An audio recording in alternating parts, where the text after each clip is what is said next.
La femme vaut moins que l'homme, selon la Torah. Dans une époque où le discours sur l'égalité occupe une place centrale dans notre société, la Torah va terminer le Sefer Vaïkra par une paracha très surprenante, la paracha des Arachim, qui va établir une hiérarchie très explicite en attribuant la valeur de l'homme supérieure à celle de la femme. Mais dans ce cours, nous allons découvrir que derrière les chiffres de la Torah se cache une idée extrêmement profonde qui va transformer, qui va changer toute la perspective. Alors de quoi s'agit-il?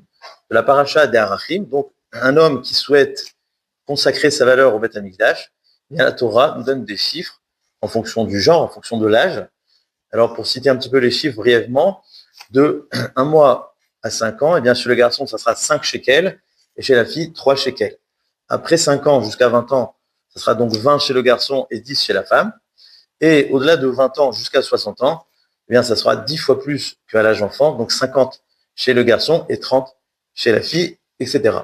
Alors, évidemment, les chiffres changent, mais l'écart reste constant. Comment comprendre que la Torah crée une hiérarchie explicite, elle donne une valeur plus élevée à l'homme que la femme, au point où le Even Ezra va ressentir ce malaise et il va nous dire Xerat Hakatuv, attention, il ne faut pas prendre ça comme une suprématie, comme une supériorité, mais Xerat Hakatuv. Et dans ce cours, j'aimerais proposer deux explications. La première, celle du Rav Hirsch, la deuxième, celle du Even Ezra, mais dans un autre commentaire à lui. Et on va voir que ces deux explications arrivent à une seule et même idée. L'explication du Rav Hirsch, c'est avant tout de donner une signification symbolique à trois chiffres qui sont le 3, le 2 et le 10. Le Rav Hirsch va nous expliquer qu'il s'agit ici de chiffres qui représentent des idées. Le chiffre 3, c'est le chiffre de la famille. C'est le chiffre donc du père, de la mère et l'enfant. Donc le 3, c'est ce triangle-là de l'homme, la femme et l'enfant. Et donc ça représente l'idée de famille, de foyer familial, de maison. Ensuite, nous avons le chiffre 2, qui est le minimum du pluriel et représente donc le social, le collectif. Et nous avons le chiffre 10, qui est le chiffre de l'accomplissement, de la plénitude. Et ça représente donc le chiffre de l'âge adulte, où on va prendre le même nombre, le même chiffre qui est 5 à l'âge enfant, et qui va être multiplié par 10 pour l'âge adulte, dans le sens d'accomplissement, de réalisation. À la lumière de cela, le Rav Hirsch nous explique une idée extrêmement intéressante, c'est que si la femme est représentée par le chiffre 3, eh bien, on parle ici d'une idée qui est celle de la maison. Le chiffre 3, comme nous l'avons dit, c'est l'idée de la maison, de l'homme, la femme et l'enfant, car la femme représente l'idée de la maison. Elle est appelée Akeret Baït, l'essentiel de la maison. Elle est appelée elle-même Baït plusieurs fois dans le Talmud. C'est-à-dire, c'est pas qu'une question géographique, mais la maison, c'est la femme. Et la femme, c'est la maison. L'homme, s'il est représenté par le chiffre 5, c'est tout simplement car au-delà du chiffre 3 de la maison, eh bien, l'homme va au-delà, il va à l'extérieur, c'est lui qui va être chargé de la parnassa, du gagne-pain, il va être donc occupé à son activité sociale, professionnelle, et donc il se trouve à l'extérieur. D'où le chiffre 2, et comme nous savons, 3 plus 2 est égal à 5, et donc c'est pour cela que l'homme va être représenté par le chiffre 5. Donc nous voyons une idée ici très claire, c'est que la femme représente la maison, l'intériorité, l'homme représente l'extériorité. D'ailleurs, on retrouve cette idée très forte dans un Rashi dans la paracha. Vous savez qu'à partir de 60 ans, eh bien, l'homme va perdre proportionnellement plus de valeur que la femme, c'est-à-dire qu'il va perdre plus d'un tiers de sa valeur, contrairement à la femme. Et Rashi nous dit une idée très forte, Saba bebeta, pacha bebeta. Un vieil homme, une personne âgée qui a dépassé la soixantaine, qui reste à la maison, eh bien, c'est un fardeau à la maison, alors que chez la femme, c'est le contraire. Une vieille personne, donc une femme qui a dépassé l'âge de 60 ans, qui reste à la maison, c'est un trésor, c'est une bracha, c'est un cadeau. Cela pour nous dire que le domaine de l'homme, par excellence, se trouve à l'extérieur, en dehors de la maison, et donc un homme à la maison, c'est insupportable, c'est un fardeau. Alors qu'une femme à la maison, une femme même qui a pris de l'âge, eh bien à la maison, c'est une bracha, elle va faire des gâteaux, elle va s'occuper de la maison, s'occuper des enfants, etc., etc., donc c'est une bracha.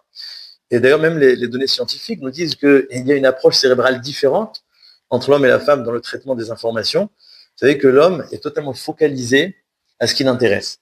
Il a cette capacité de se concentrer sur ce qui l'intéresse parce qu'il est fait justement pour travailler, pour amener du résultat. Et donc, il a ce potentiel de faire totalement abstraction à tout ce qui le dérange pour rester concentré à ce qui l'intéresse, amener du résultat, amener des séguiments. La femme, contrairement à cela, elle a un regard de globalité. Elle est capable d'accumuler énormément de détails, car la femme, par excellence, qui dit maison, dit englober. Elle va devoir englober ses enfants, englober toutes les facettes de la maison. Et donc, nous voyons que naturellement, la nature, selon la science, fait en sorte que l'homme est fait pour être à l'extérieur et la femme est faite pour être à l'intérieur. Mais alors, vous allez poser la question, c'est vrai qu'on a réparti les rôles, mais on est encore en train de dire que la femme se réduit au chiffre 3, alors que l'homme, il conjugue les deux. Il est et le 3 et le 2 qui font 5. Donc, on est encore dans une forme de hiérarchie, de suprématie, où nous disons que l'homme dépasse la valeur de la femme. Et c'est là où j'aimerais aller au-delà des propos de Ravir. J'ai proposé une idée extrêmement profonde, à partir de la Gemara dans Evamot, qui nous dit « Kol Adam she'eno isha, eno Adam ». Un homme qui n'a pas de femme n'est pas considéré Adam. Alors que cela n'est pas dit sur la femme, Isha she'eno Baal n'est pas considéré Isha. Car ici, il faut comprendre une idée très forte, c'est que l'homme, c'est vrai qu'il est dans le social, c'est vrai qu'il a le côté extérieur, le côté professionnel, de la parnassa, etc. Mais il a besoin de sa femme sur qui se reposer. Il a besoin de s'appuyer sur la maison, sur l'intériorité, sur sa femme. Alors que la femme se suffit de elle-même. La femme qui représente la maison n'a pas besoin de l'extériorité.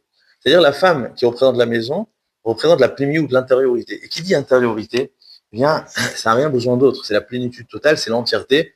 Alors évidemment, elle a besoin de l'homme pour la parnassa, pour le gagne-pain, mais ça reste totalement extérieur. Au niveau de la maout, de l'essence, la femme se suffit d'elle-même. Elle a besoin de moins de mitzvot, etc. C'est pour cette raison-là qu'elle va être représentée par le chiffre 3, car elle n'a pas besoin d'aller au-delà.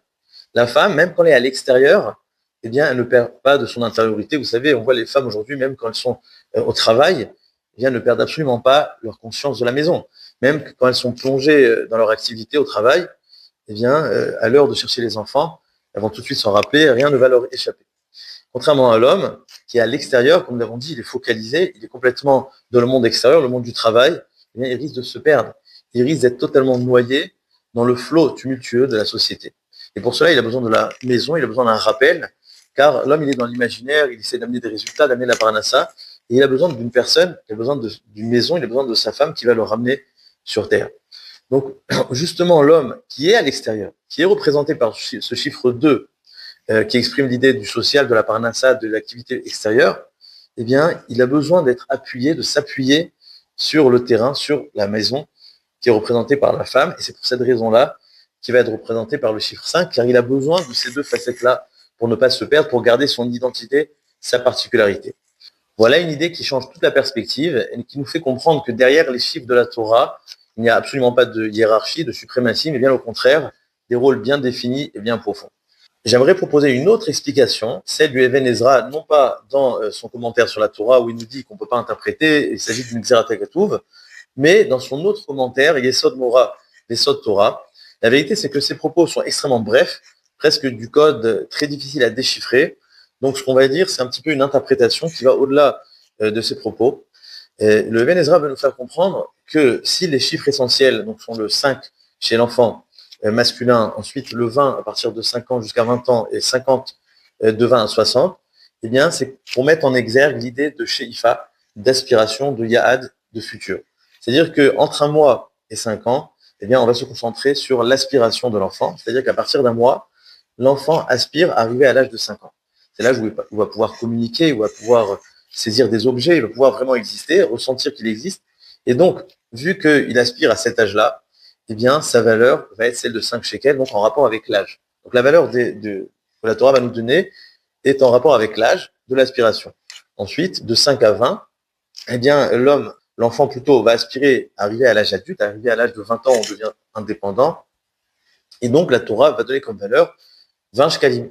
Ensuite, à partir de l'âge de 20 ans, l'homme aspire à l'aboutissement de sa vie, et l'âge où il atteint une certaine sagesse, eh bien, donc c'est l'âge de 60 ans. Alors là, c'est un petit peu moins clair, car on ne va pas lui donner la valeur de 60, mais de 50, peut-être un petit peu pour marquer l'idée de vieillesse.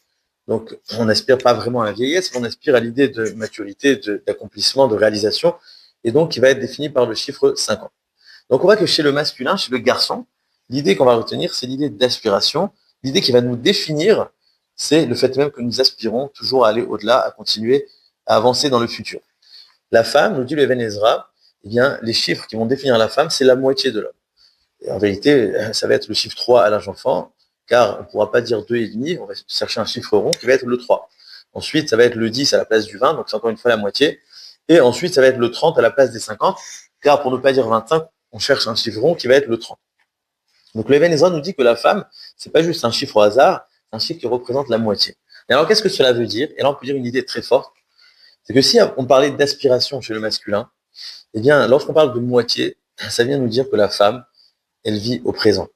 Car la vérité, une des différences profondes entre l'homme et la femme, eh bien, c'est précisément cette notion de présent et de futur. Vous savez, par exemple, dans le rapport avec l'enfant, eh bien, il y a une marade dans Megillah qui nous dit que le père va prendre son statut de papa dès la conception, alors que la femme va prendre son statut de maman seulement à la naissance. Car l'idée de père, c'est l'idée de futur. C'est-à-dire qu'il porte ce nom de père avant même que l'enfant va naître, car tout son rapport, même tout au long de la vie, va être un rapport de futur. Même après qu'il va naître, le rapport entre le papa et l'enfant va être un rapport de perspective. C'est lui qui va lui installer les grands axes, les grandes lignes, les objectifs, les aspirations. Et donc le père va être occupé au devenir de l'enfant. Contrairement à cela, la mère qui va devenir maman seulement à la naissance, eh bien c'est précisément parce que son rôle tout au long de la vie va être un rôle de présent. Elle va l'accompagner, elle va être là toujours pour le réconforter là où il y a besoin, là où il va trébucher, elle va l'aider. Donc elle va être toujours là dans son quotidien. Si le papa va souvent être intéressé à savoir quelle note tu as eu, quel résultat, eh bien la mère va souvent me poser la question quelle journée as-tu passé? C'est-à-dire qu'elle va être intéressée par le quotidien, par le présent de l'enfant. Vous savez, il y a une Gemara qui nous dit Darko shel av les rachem, et Darko shel em les nachem. C'est-à-dire l'habitude du père, c'est d'amener de la miséricorde, alors que celle de la mère, c'est la consolation. Et quand on réfléchit la différence profonde entre la rachmanout et la nechama, la miséricorde et la consolation, eh bien c'est la différence entre le présent et le futur. La miséricorde, c'est le fait d'éviter que l'enfant subisse quelque chose, c'est-à-dire que je ne vais pas te punir parce que j'ai pitié de toi. Donc c'est une idée de futur. Alors que la consolation, c'est qu'une fois que l'enfant a subi quelque chose, une fois qu'il s'est fait mal, qu'il a reçu une baffe par exemple, eh bien je vais le consoler, c'est-à-dire que je suis dans le présent. Donc nous voyons encore une fois que si le père intervient dans le futur, la mère est toujours dans le présent. Vous savez, par exemple, il est dit Bisrout Nashim Tzadkaniot Niga'alou. Par exemple, dans le Shibud Mitzrayim, l'esclavage en Égypte, il est dit que nous sommes sortis par le mérite des femmes, par la émouna profonde qu'avaient les femmes. Quand on réfléchit, pourquoi les femmes avaient plus de émouna? Eh bien, parce que l'homme ne peut pas exister lorsqu'on l'a privé de futur. Lorsque les Béné Israël étaient plongés dans le Shibud Mitzrayim, ils étaient totalement enfermés, ils étaient privés de futur. Et lorsqu'on prive un homme de futur, il ne peut plus exister, il ne peut plus avoir de émouna. Contrairement à cela, les femmes, bien qu'elles n'avaient plus de futur, mais elles n'ont pas perdu la émouna, elles ont même pris les tambourins pour pouvoir chanter plus tard. C'est-à-dire que la femme se suffit du présent.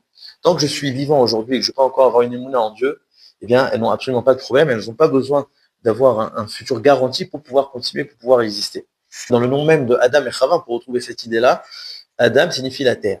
Et la terre n'est rien d'autre que cette possibilité de créer du futur.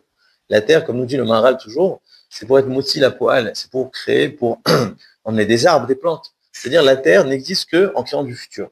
Alors que Chava, ça veut dire la chavot, exister, ressentir, c'est le ové. D'ailleurs, le ové et Chava, c'est presque les mêmes lettres.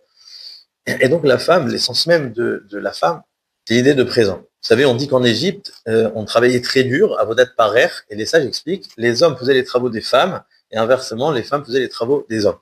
Alors c'est quoi les travaux des femmes tellement durs pour l'homme à accomplir? Une fois, j'ai entendu une idée très intéressante. Il s'agit des tâches quotidiennes, des tâches de la maison. En fait, c'est des tâches qui se répètent. C'est-à-dire que le travail des femmes, c'est souvent des tâches qui vont se répéter, comme par exemple faire la vaisselle, laver les enfants, changer les enfants. Donc c'est des tâches où il y a une satisfaction, mais pour l'homme, ça sera extrêmement dur car il n'a pas l'impression d'avancer dans le temps. Vu que ce sont des tâches qui vont se répéter, il a l'impression de faire à chaque fois la même chose et de tourner en rond. C'est-à-dire que l'homme, tant qu'il n'est pas en train d'avancer dans le futur, tant qu'il n'a pas ce sentiment de créer quelque chose, d'amener un résultat, de créer du futur, eh bien, il a l'impression de ne rien faire, alors que la femme a cette force-là de vivre dans le présent. Donc nous voyons ici une idée très forte, c'est que si l'homme va être représenté par le chiffre 5, le chiffre 20, le chiffre 50, c'est car sa valeur exprime l'idée même d'aspiration. La femme, si elle va être représentée par le chiffre 3, le chiffre 10, le chiffre 30, comme nous dit l'Even Ezra, c'est le chiffre de la moitié. Mais qu'est-ce que ça veut dire la moitié? Ça veut dire le missionnaire. En d'autres termes, le présent.